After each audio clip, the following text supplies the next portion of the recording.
funny enough, I stumbled on that particular video that you watched. If you were thinking, somebody once said, in Africa, people don't think. Forget. We don't think. Absolutely. We don't think. Yeah. Some of them are not tested. Some of them are not proven. And so when people begin to try what you are saying,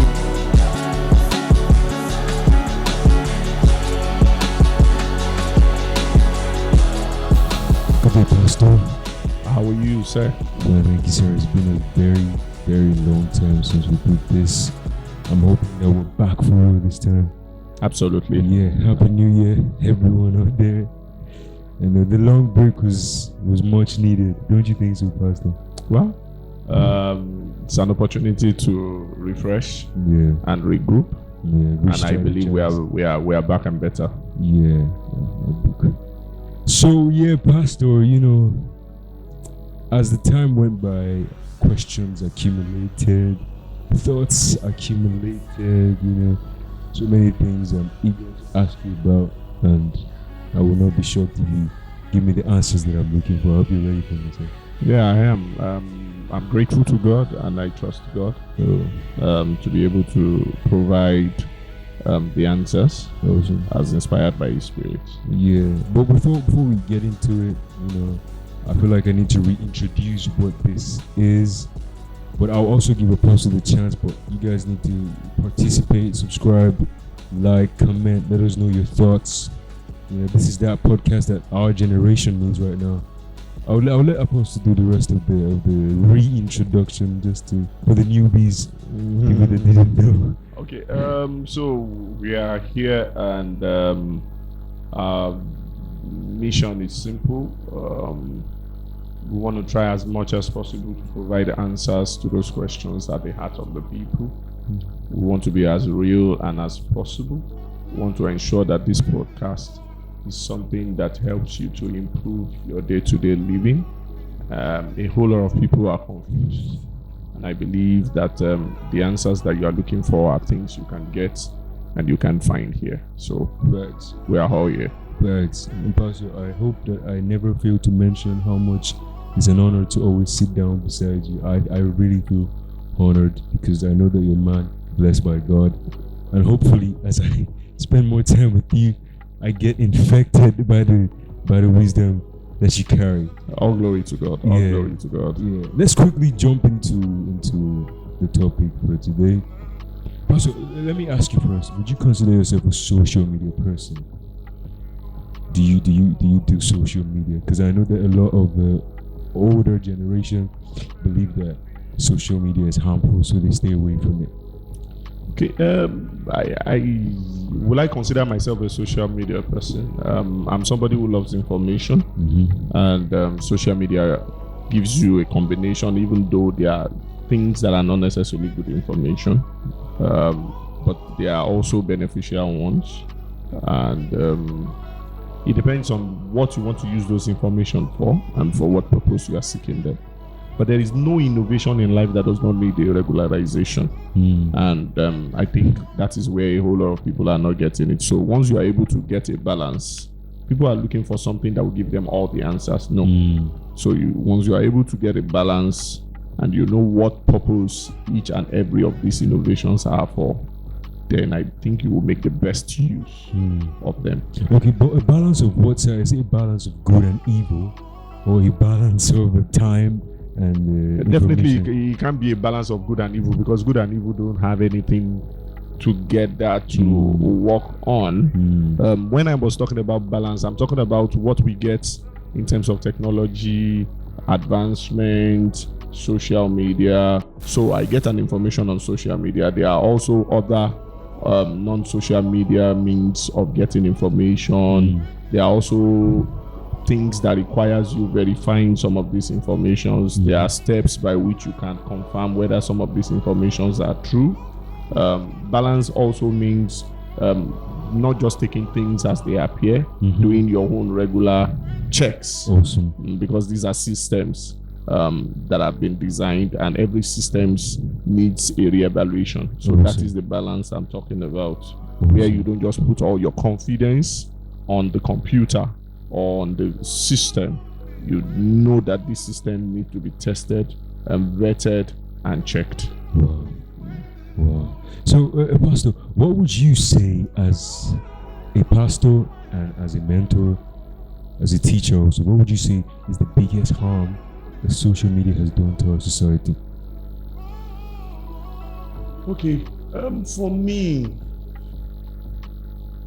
I think every good thing can always be manipulated. Things could be done with good intentions, and they can always be manipulated. And this manipulation are because of the individuals involved. Those things don't necessarily change us. We are the ones that look for what will gratify what we are already. I remember I used to listen to a quote that a good man out of the goodness of his heart produces good results, and a bad man will also produce the same. So if we are talking about harm, the harm will be misinformation, the harm will be deception, the harm will be things that paint a contrary picture to the way the real life exists. I think those are the things that are basically harmful that I have observed. But other than that reason, Pastor, would you call foul to a very little boy or little girl exposed to social media? What about a good? Would you call foul that they are exposed at that young age? Let's say 13, 14. Should they even be in social media in the first place? So, like I've said, we have all these informations flying around, and some of them are not necessarily bad. Some of them are depending. That's why I said what we have as individual the time depends on what we do with the information that we get. So everybody is looking forward to a social media to blame for a failure we have had from the background that we are coming from. Do you understand now? So what you look for on social media is dependent on what you are as an individual. Then when you stumble on them, what do you do with them? So I think for the youth, since we've seen the effect of social media, maybe the younger ones, it's the responsibility of their parents to see how they can protect them and instill in them things that would help them to know how to use the information that they get. Because all of these things is about how you process the information that are given to you. The difference between a good man and a bad man is processing. What you do with the information that you have. So some process it well, some process it wrongly. You see someone who is driving a car. To you want to drive that car, but another person is thinking that there must be something this person did that made him to be able to drive this car. It's all about processing. Wow. So, Pastor, you're bringing it down to the fact that the individual is much more to be blamed about the damage caused.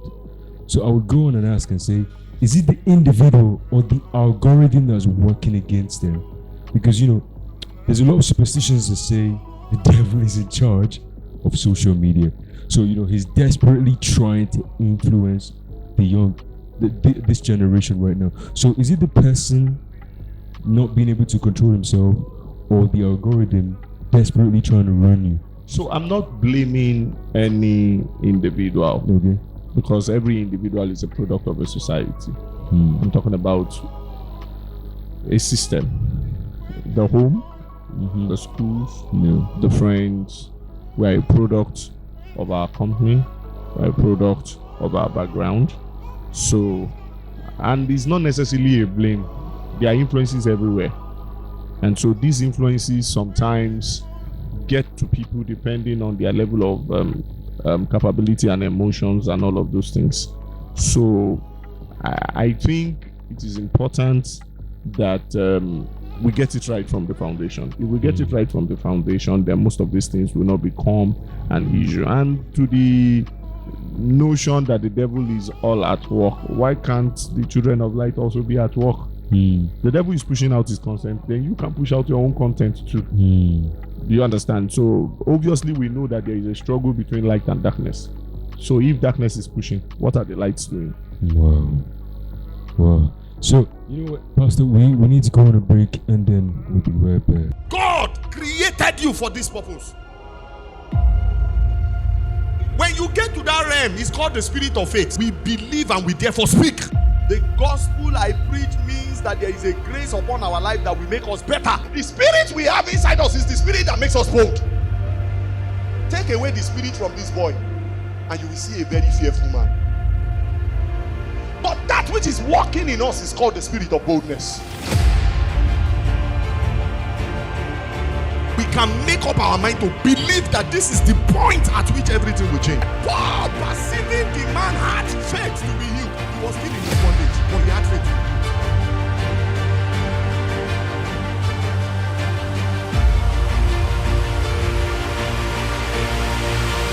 He said, out of the mouth of two witnesses, what is said shall be established.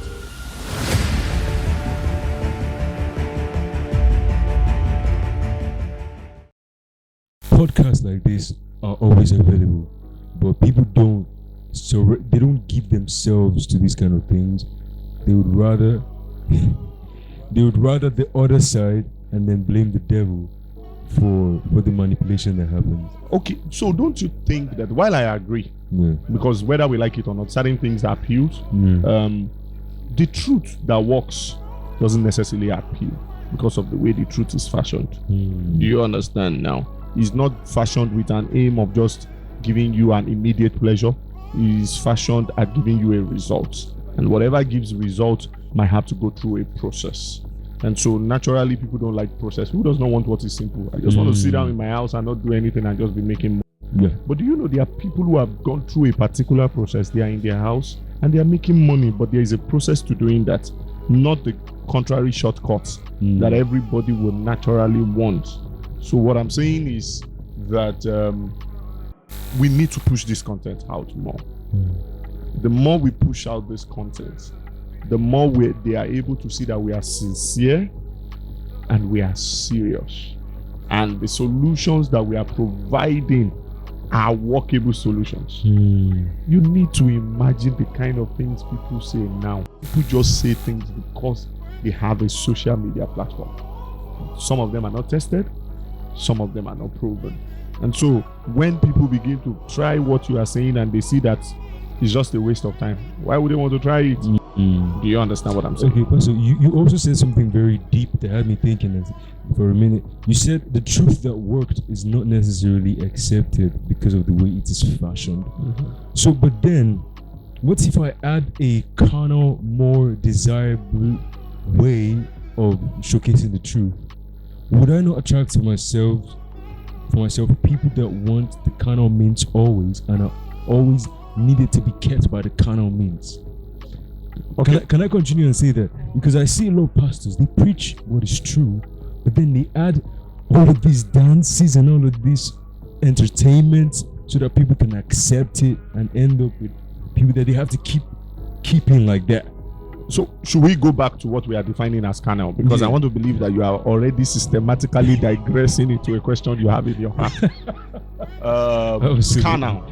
Yeah. When we talk about carnal, then we'll go to the word flesh.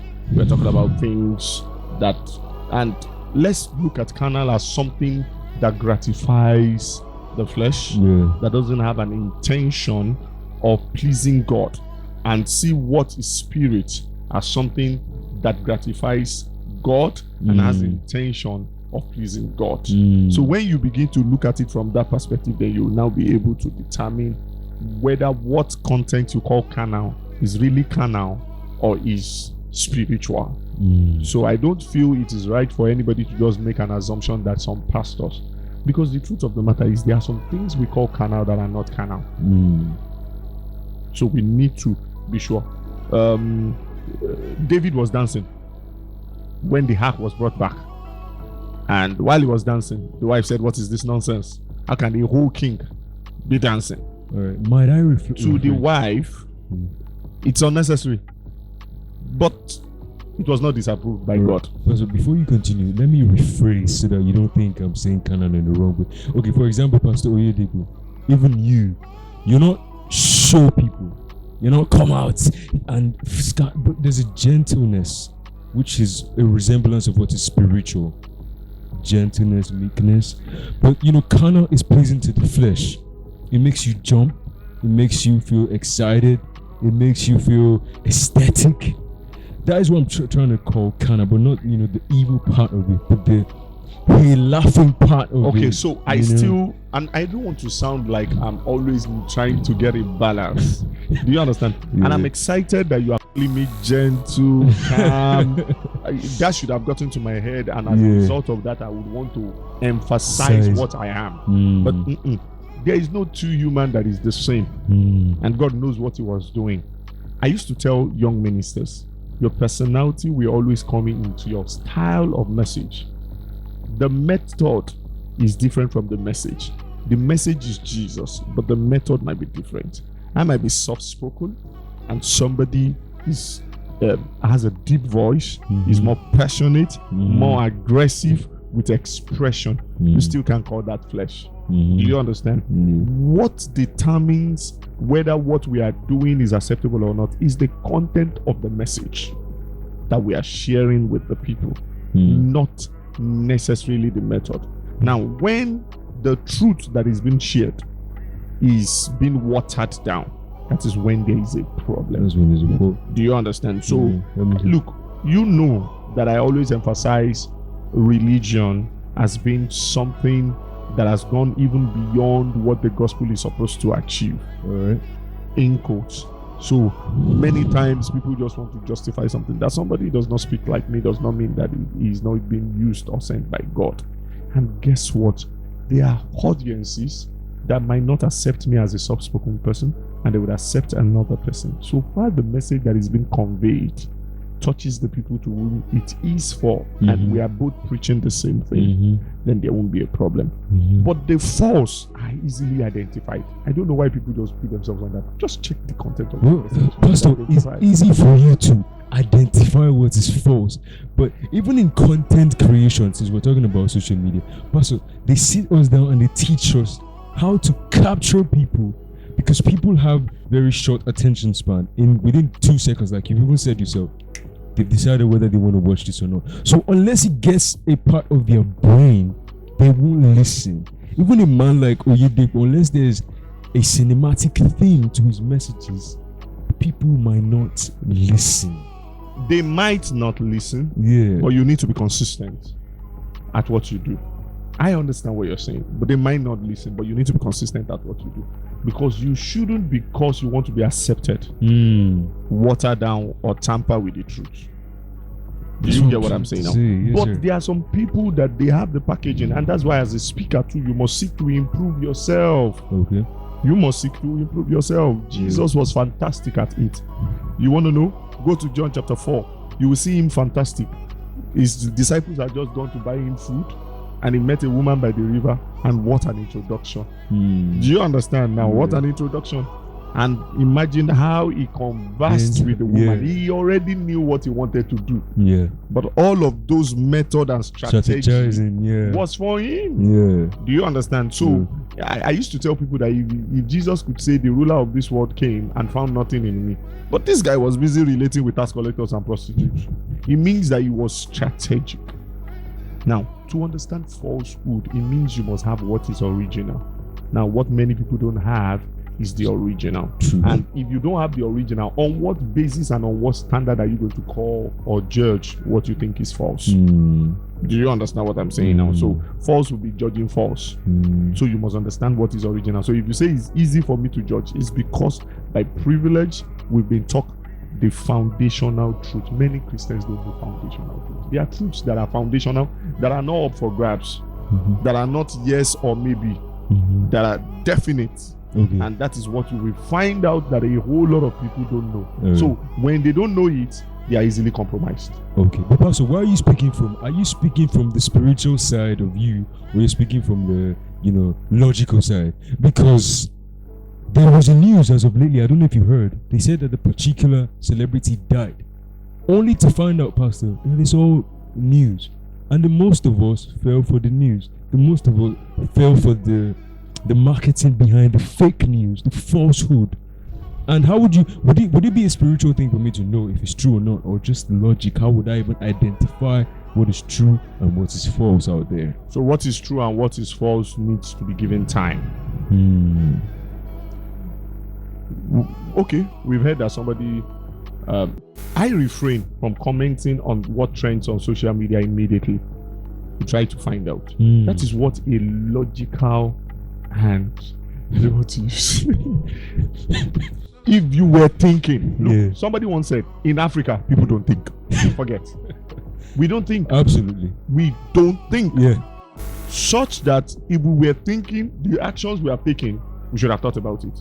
Then you hear people who hear only one side of the matter give an opinion only for them to hear the second side and not be consistent. So we don't think, because we don't think, okay, you've heard an information, what you should naturally do is go for more. Go for more. Don't make an opinion. You've heard an information, try to confirm. Try to confirm. Try to confirm. That's what governments do. Once something goes out there, they don't just act irrational. They confirm. But from this part, nobody is interested in confirming. Everybody peddles. Nobody verifies. And we have many uninformed people. Do you understand? They might be so-called educated, but they are illiterates. So based on what you said, backtest with time. With time. And also be well informed. With time. With Awesome. time. Do you understand? Yeah. And emotions play a whole lot of parts too. And when you are all this, when you allow emotions to run, you won't think. That's why they say falling in love. You understand? A man who falls in love is not thinking. Because if you're thinking, there is a tendency you will not fall. But don't go there. Well, let's quickly. I want to go think about this and grab my pen, and then we'll be right back. So yeah, I needed to grab my book real quick because it was starting to get deeper than it was supposed to. But Pastor, let me ask you this: at what age should a child be exposed in social media? At what age? Because a lot of people say, I will never let my child be on social media at this age and that age. But what is the right age to allow a child to be exposed to social media? Okay, I think every parent, I can't sit down here and put a particular age specifically to when a child should be exposed, except other than probably from information. We think every child should have gotten to a stage where they know where they are going and they've been formed, depending on their background. So I think every parent should know at what age, based on their observation, their understanding of their children's vulnerability, to determine when their child should be exposed. When I was young, they would tell us that we cannot drive. But we had friends who were driving from 15. Do you understand? So, and it didn't necessarily make them bad boys. Some became, but some, not all. So if you put it on age, it comes as an advantage for some people and some it doesn't. So I think for the people who have the statistics, maybe it can be generalized, but my personal opinion, I think that is why we need parents who understands the kind of children they are bringing into this world, and they can guide them. I feel parents are guidance. I think that is what we are lacking. And these people that became parents are people who were not taught, so they are chunking up a load of children that are not taught, who eventually become parents and raise children that are not taught, and the cycle continues like that. The cycle continues, like you have said. So I think maybe with what we are doing now, everybody can see where the problem is coming from. Then we can begin to put out content that would help everybody to begin to think. That's why you are in this life is not just for yourself. It influences everybody that are within your spheres. So basically, there's no universal compass. No universal compass. Subject to the parents. All right. Now, a part of you that I've not really seen, Pastor, is the technical side of you. I've not seen a lot of it, the business side of you, the inventive side of you, which is going to lead me to that surprising look on your face, Pastor. Also, how useful can social media be to this generation? How can we take advantage of the good side of it? So, Earlier, you were asking me that the older generation don't embrace social media, and what is my disposition? Yeah. If you want to be relevant in this particular generation, you must take advantage of the social media, or else they will make you as old as you are really. They will really make you old. And what is the whole essence of I'm old when you cannot reach the generation that is coming? True. You know a whole lot of them are going on the wrong path. How do you reach them when you can't understand where they are coming from and flow with them as far the kind of things that they can relate with? So I believe even the older ones need to learn from the younger ones to be able to reach the younger ones. So the benefit of social media, since it is the platform through which most of them can be reached, we need to go out there and begin to pass the same messages. So if they continue to hear and see people who can relate with what they are going through, who understand who they are, and can provide solutions to what they are and what they are going through, then the benefits cannot be underestimated. Okay, so to the older generation, it means to much better understand the younger generation to be able to reach them, with them, whatever truth we have. Okay, now to the younger generation, what can they take away from it?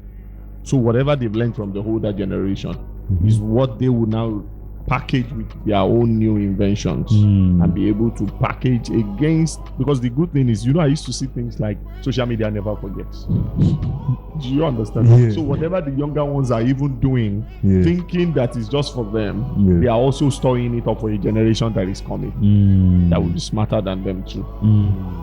So we passed the book. Specifically, what is the relevance of social media? Information now, it gives us easy access. Information in general, right? It gives us easy access. Are you against social media? I'm not in any way against social media.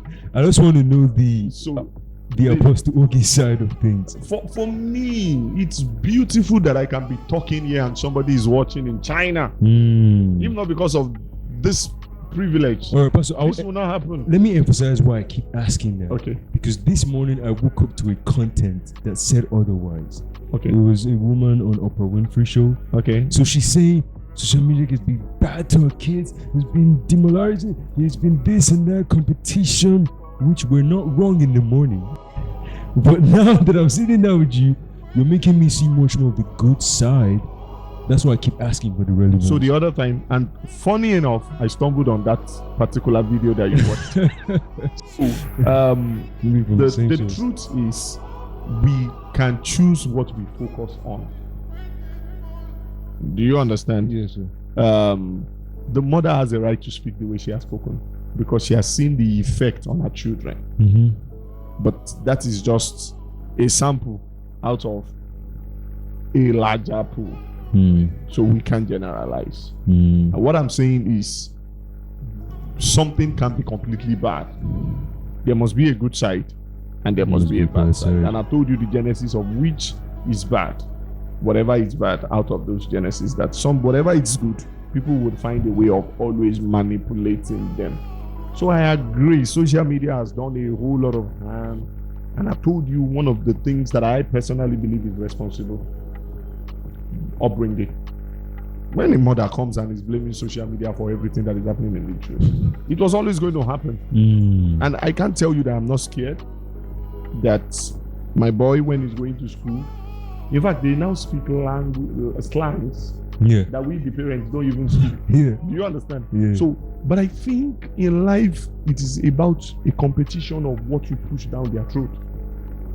My younger girl, she can dance to these other songs, but there are times when we are going also that she will sing worship all through. We have a particular worship preset in both of the cars. And that's the only thing she listens to. Big flex. So that is what is stored up in her. No human being invents an information. It must have been an input for it to become an output. Do you understand now? So what do you put around them? What do you create around them? Yes, we know that people, they will go to school. Somebody will try to put something contrary. But while they are home with you, while they are with you, what are you feeding them with? So that is what is going to form the balance. That's why I don't think by demonizing something is going to solve a problem. We'll just keep complaining about them. Whoa. Do you understand? Let's push out our own truth. Do you understand? So then let the truth compete for themselves. It doesn't take away the quality of life then that Definitely. social media was created. Because, like I said earlier, many would challenge that statement. Very, very good one, Pastor. But now let's digress and talk about the business side or the money side of social media. You know, that's why I said I have not seen a lot. It seems this conversation is about social. Like that's most of the topic I'm with you. for now. So, how can you utilize social media to become a business for you or to make money out of it? Okay, so I'm sure the professionals. I'm not a professional in this field, and you're already calling me an old man, even though I'm a young man. No, really. So I've seen a whole lot of people do well for themselves financially. Yeah. And I want to suggest that if anybody is thinking of the money side, they are all there to learn from. If you are not learning, you will not be growing. So anybody and there is money in everything. One of the benefits of social media is the ability to be able to own your content and be able to do something with it. Yeah. And it also helps you to get better at what you push out, so that people can really patronize whatever you are doing. But I think it's very important to know how to begin to think of profit from your talents, particularly when you are properly trained yourself. So the business aspect is good, and I believe that the professionals should be sought, which I am not. I'm just a pastor preaching the gospel. Do you understand? So they should be sought and they should be listened to. I've seen many of them done very well for themselves. Yeah. The last time I was hearing that Makengel is stinkingly rich and he's done very well for himself. So social media wise, I think if you see anybody rather than beginning to envy people and be thinking they've done money ritual, which is always the negativity that is in our head in Africa, we should start thinking of how to learn from people who have done it. People who have walked the path you want to walk. Just learn from them and you'll get better. So, Pastor, in that regard, the next question would be that if you see a girl, a youth, let's say my age, on social media, content creating, and most of the times, these girls, try to play along with the game in order for them to get the following, get the likes, get the impressions. So, what is your say? What would you say to such a girl? Would you say, right on, sister? Or would you say, hey, that might not be the right way to go about things? I hope you understand the question, sir. Yeah, I get you absolutely. And so I think that one is a product of desperation. Everybody wants to make it quick. And I remember I'm a commercial student. My art is in commerce, and I remember they used to tell us that in as much as profit making is the main objective aim of an organization, there are other things that are necessary to be looked at. So in as much as everybody wants to do very well, it shouldn't be at all costs and at all expense. There should be accurate consideration into whatever they are doing. So I don't subscribe to anybody being desperate to be successful at all costs. Everybody should hold their values. Everybody should hold their integrity. If what you are selling is genuine, I think people will buy. If you sell a lie, then you will get the result of a lie. And so if you have deceived people that you are rich, whatever the consequences of such actions are, is eventually what you get as an outcome. So it's okay to fall behind. It's okay to not belong. It's okay to not be To belong is to please people. But what does that do for you eventually? You will know you are living a lie. Is that not why many people are committing suicide? Yeah. Is that how long are you? We've seen examples of people who have lived this life and this lie to please others, and eventually they are not fulfilled. You see, the beauty of your potential or your talent is that you are doing what comes natural for you, what you love doing. So a bulk of the unhappiness you have seen in many people is because they don't love what they are doing. Do you know this platform would have been different if we are doing it because we want to make money? I'm at ease speaking here because I'm doing it because I love to do it. I want to impact lives. No, do you understand? There is no desperation. So somebody can watch, condemn, judge, move on. It doesn't make any move because I wasn't doing this just for acceptance. I'm doing it because I want to contribute something, and I love what I'm doing. I'm at ease with what I'm doing, and it gives me fulfillment if one person can comment and say what you have done has impacted me and has helped me to think better or to think of my life in a better direction. That is impact. So Jesus said the life of a man consists not in the abundance of the things he has.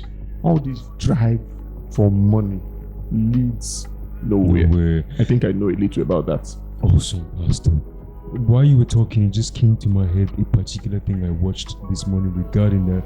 So it was a celebrity. He was talking about the mental pressure he felt trying to get accepted, but didn't get the acceptance. So he was getting bad comments, and he said, you know what, I'm going to delete social media. I'm going to step away for a minute. But how best do you handle when you don't get accepted? Do you stay in the midst of it, accept it, be bold in the midst of it, or walk away completely by deleting social media? So for somebody to go to social media and wants to be accepted by social media, whether we like it or not, it shows that something was wrong in the beginning. Because if you were confident in yourself, you won't be looking for acceptance. Deep. We need to look at these foundations very well. Do you understand? If you were confident in yourself, why are you looking for acceptance? Do you get what I'm saying now? Now, if peradventure you didn't know how confident you are and you are looking for acceptance and you have gotten negativity, calm down and accept that you are human and you can make mistakes. Do you understand what I'm saying now? And always know that there are different audiences. There will be people who will speak against you. Even Jesus was not loved by everybody. Do you understand? And I doubt if there is anybody that is loved by everybody. You can assume that by popularity of who loves, but it does not mean everybody loves. There is no one human being that is, even God Almighty that created us, is not loved by everybody. Do you get what I'm saying now? So it's important you know that you cannot please everybody. If you have built that thick skin for yourself, then these things won't have negative effect. I'm not saying it won't touch you, particularly if you have been genuine with what you are trying to do. Do you understand? But it's not going to put you in depression or put you in a state where you have to commit suicide. There is so much pressure of wanting to impress people, and I believe it comes from you not being confident in yourself. There's a portion of the Bible that says, let nobody despise your youth. It said, let no one, even your parents, no one despise your youth. So these things should be settled. That's why I said in Christianity there are certain things that are foundational. Once you know this truth and you apply by them, if you make mistakes, you are not trying to impress anybody. I did something when I was young, and I'm not trying to claim self-righteousness here. When we steal things or we take things, they beat us. And most times we lie not because we don't want to tell the truth, but because we lie. We have to lie because we can't imagine telling the truth and be beaten. Getting punished for it. We didn't believe that we can tell them the truth and they will say, okay, because you have told the truth, you will not be beaten. Escape. Do you understand? But as it got better and I started reading the Word of God, particularly when I started practicing the Word of God, I said to myself, what is the worst case or the consequence that can come from telling the truth? Beating. I took it upon myself. That's the worst case that can happen. That I'm going to tell the truth regardless of what happens. As I started doing that, it started helping me. I started building confidence, thinking about the consequences of what I do. And if I make a mistake, I will own up to it. And the worst that can happen is I'll be corrected. And I accept the fact that I'm human. I can always make mistakes. Look, we want to prove super God. We can make mistakes. We have created an image out there to people. We are more. You go and meet an average person and ask him why he can't study the course he wants to study. It's because of what somebody is going to say. Why are you not marrying the girl you want to marry? Because of what somebody is going to say. Why are you not driving the car you want to drive? Because of what somebody is going to say. Why are you not wearing the clothes you want to wear? Because of what somebody is going to say. Nobody really lives for themselves. Very true. I've even been a victim of that sometimes, honestly. But okay, in closing, Pastor, closing statement, what would be the limits and the boundaries? So to say, because there's always a limit for everything. Beautiful. Like you always say. Beautiful. Because I've been on dates. I've gone out with a girl and she's just on social media, and it seems wrong for me to say, take a break, like you're doing too much right now. Enjoy life. You know. So what are the limits and the boundaries? So I love that question. Thank you. There has to be a limit. Of course. And I can tell you, social media, whether people want to agree or not, is addictive. I just, even as a pastor, I just noticed. I wake up in the morning, the first thing that comes to my mind is to touch my phone. You even think about your phone before you want to do any other thing. And one day I just realized and said to myself that something is wrong. Yeah. Something is wrong. God didn't create man in such a way that those things should begin to control us. Everything on earth is created for us, not us for them. You get? So when you begin to, if you really want to take charge, you begin to think like that. Once in a while, just tell yourself, I can drop this thing and nothing is going to happen. Do you understand? Yeah. And there is a book of wisdom, Ecclesiastes. It tells us that there is time for everything. So if you begin to apply by that principle, because principle is what many people don't have. This is our particular generation. Even when you are eating. You remember those days, they will tell you that when you are on the dining table, you don't talk. Yeah. Do you understand? Yeah. So our life has become dependent on it. And On those social things media. that we think are wrong have become our habits. And our habit has become our character. Goodness. So there is a whole lot of problem. Now, if you want to stop it, I'm not looking at somebody out there thinking of, you think what you have built over time as a character, you think you can stop it once. You will not stop. That's why many people are frustrated. It's going to take a process. So you put simple tasks for yourself. Okay? I go to social media 11 hours in a day. First of all, I'm going to reduce it to 10 hours. Start small. We don't appreciate small things. We want to do everything by magic. Do you understand? Start small. Reduce the time. Reduce it. At your own pace, without At your pressure. own pace. Yeah. Without anybody putting pressure on you. And you will celebrate. If you used to do 11 hours and you are now doing 10 hours, celebrate it. Be excited. Yeah. Then you do. It's just like an exercise. If you have never done it before, the first time you do it, it looks like you have carried the whole world on you. Then it keeps getting better. Yeah. It keeps getting better to an And extent that you easier. will not even feel the weight you used to At carry some again. point. Yeah. Do you understand? That's why I said most of this generation don't like process. Yeah. It is the truth requires process, but people don't like process. Because somebody has told you that result is what matters, not the process. Wow. But the process is important in how you arrive at the result. My goodness. Listen to me.